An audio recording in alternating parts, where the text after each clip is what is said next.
Fellow citizens, let me begin my remarks by paying tribute to Comrade General John Kong Nguyen, who passed away in Nairobi, Kenya this week. General Kong was a selfless nationalist and dedicated to the liberation war. He is a hero who worked relentlessly for the attainment of our freedom. On behalf of the government of South Sudan, I would like to once again convey my deepest condolences to his family, his colleagues in the liberation struggle, and those who are affected by his death. We will always remember this great son of South Sudan for eternity. Fellow citizens, today we close the year 2022 and will be welcoming 2023 in few hours to come. As we reflect on the successes and challenges of the year 2022, we must remember that we made some achievements because we had political will and the same spirit. Find solutions to socio-economic and political challenges that awaits us in 2023. More importantly, we must learn from our mistakes in 2022 as we usher in the new year. This year's Christmas celebration has been largely peaceful in urban centers across the country, relegates our efforts towards achieving durable peace, security, and delivering developmental services to our citizens, and join us in working to promote peaceful coexistence among our communities. We have worked hard to implement the chapters, implementing some provisions, and since we do not want to return our country to war, we choose to get everything right this time as parties to the agreement. We agreed on a new roadmap that extends the transitional period by 24 months, this is the time we felt was needed to address the implementation of the provisions we fell short in. Fellow citizens, the agreement on the roadmap was reached by the parties via a consensus without external direction. Personally, I consider the agreement by the parties to extend the transitional period on our part as a country. For this, I thank all the parties to the agreement for their cooperation and urge them to maintain this spirit as we implement the roadmap. Reforms in our system of governance. I have, for example, assented to the following. 1. The Sudan People's Liberation Army Act 2009, amended Act 2022. 2. The Political Parties Act 2022, amendment Act 2022. 3. Appropriation Act 2020-2023. 4. Financial Act 2022-2023. 5. The Constitution Making Process Act 2022. 6. The Transitional Constitution of the Republic of South Sudan 2011 Amendment Number 11 Act 2022. 7. The National Police Service Amendment Act 2022. 8. The National Wildlife Service Amendment Act 2022. 9. National Prison Service Act 2011 Amendment Act 2022. And 10. The National Civil Defense Service Act 2022. More bills are in the process of being passed by the Parliament, and I urge all our parliamentarians to speed up the process with the appropriation and financial acts in place. The Ministry of Finance and Planning now has tools to manage government expenditures. It will be able to pay government institutions within their allocated budget on monthly basis. Equally, these laws will empower it to require these ministries to report back on their expenditures. Fellow citizens, for a long time, we have struggled with the issue of salary arrears of our public servants. I'm happy to say that this issue has been finally resolved.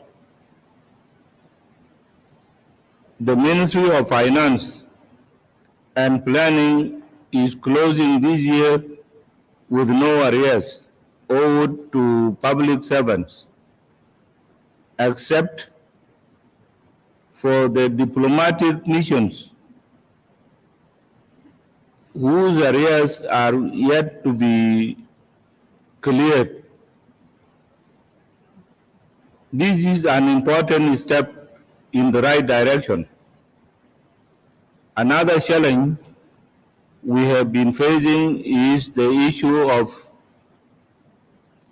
paying a living wage to the government workers. Since we realigned our currency 2016, the civil servants salaries have been consistently outpaced by inflation, and the war-induced economic hardships did not allow us to correct this problem. This year, the Cabinet has finally resolved to increase the salaries of civil servants and constitutional post holders. This cabinet resolution has been referred to a committee within the economic cluster. We will study it and together with the Minister of Finance and Planning find a revenue sources to finance this increment. This, I strongly believe, will motivate civil servants, boost their morale, and improve government performance. Fellow citizens,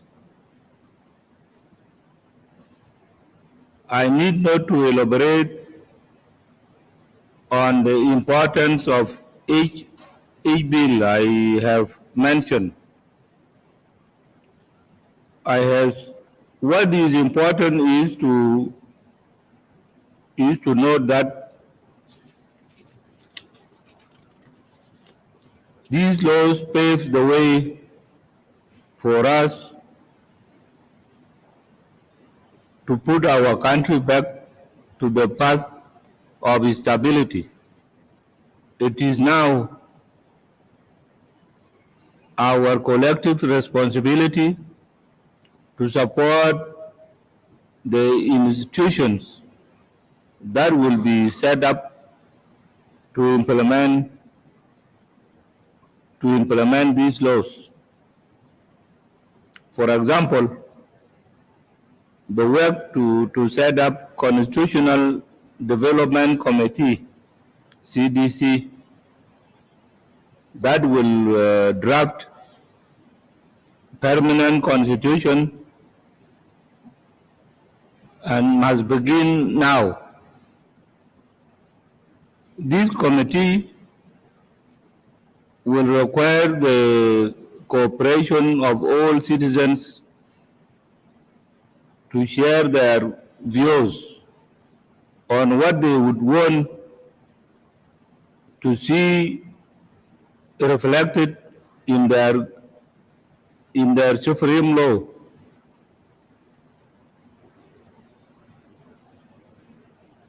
Fellow citizens, while peace is holding and our country has survived the impact of COVID-19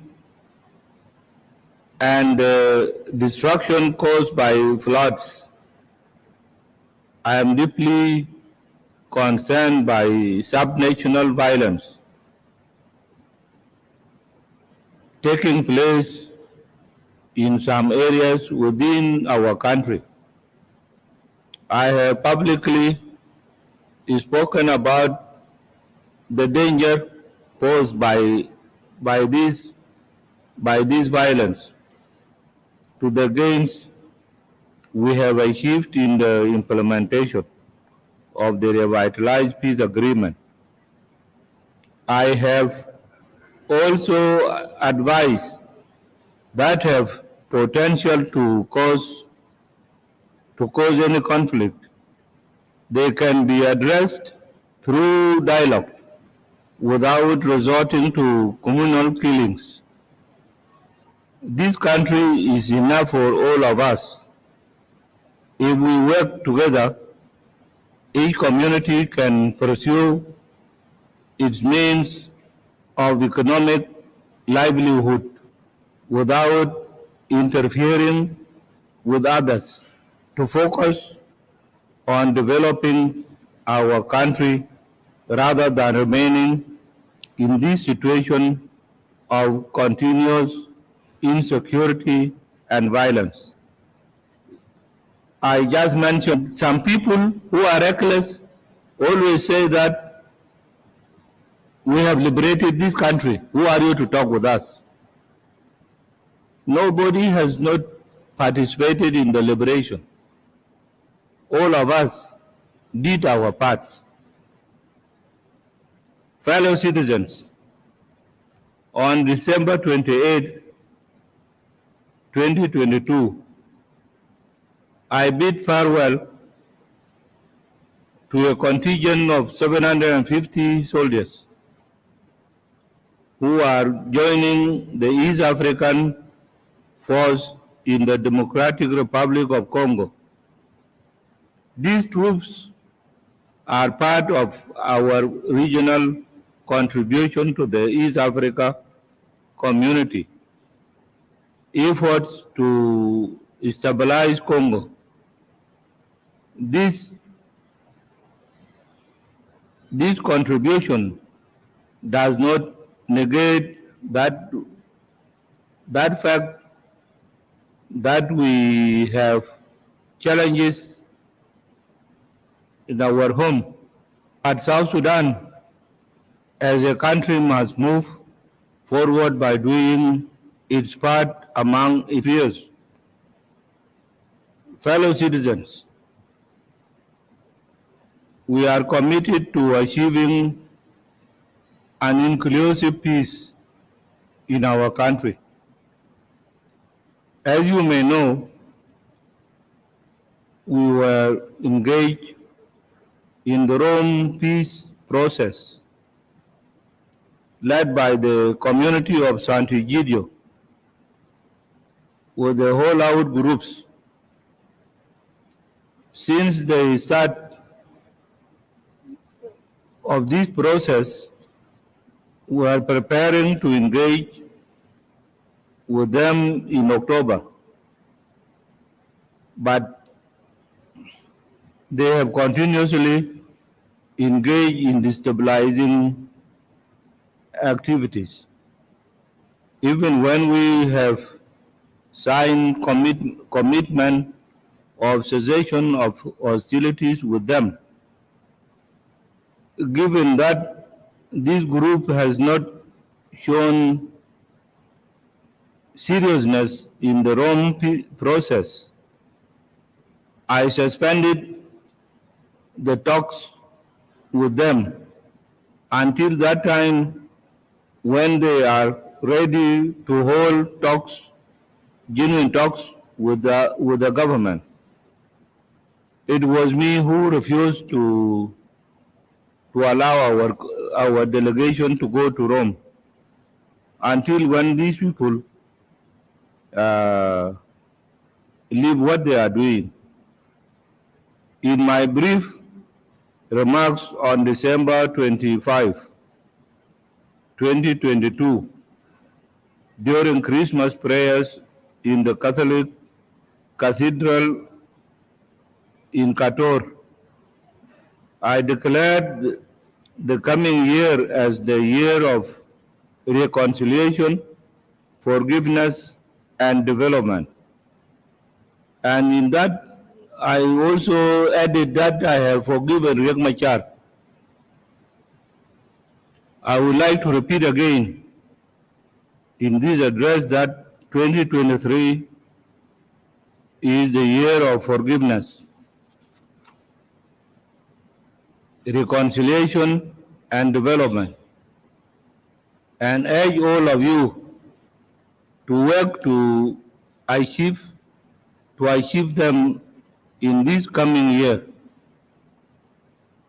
This call for forgiveness is even more pressing now because on February 3rd to 5th, 2023, we will be receiving His Holiness Pope Francis in Juba.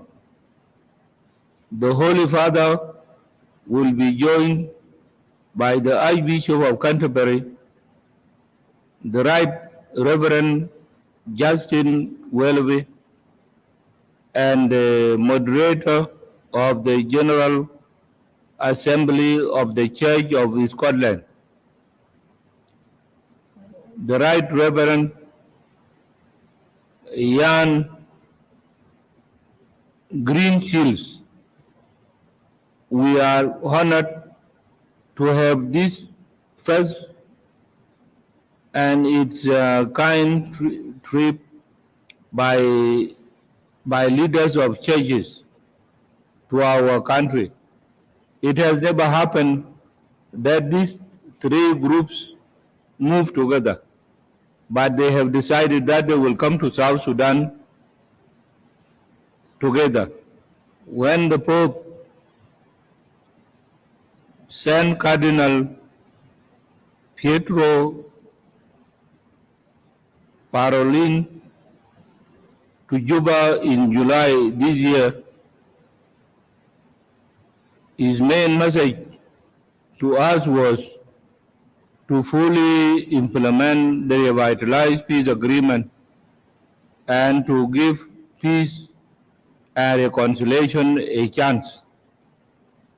In this spirit of forgiveness, peace and reconciliation, I am pardoning 16 prisoners who are currently serving their sentences in Juba, Yambio, Kwajok, and Rumbek.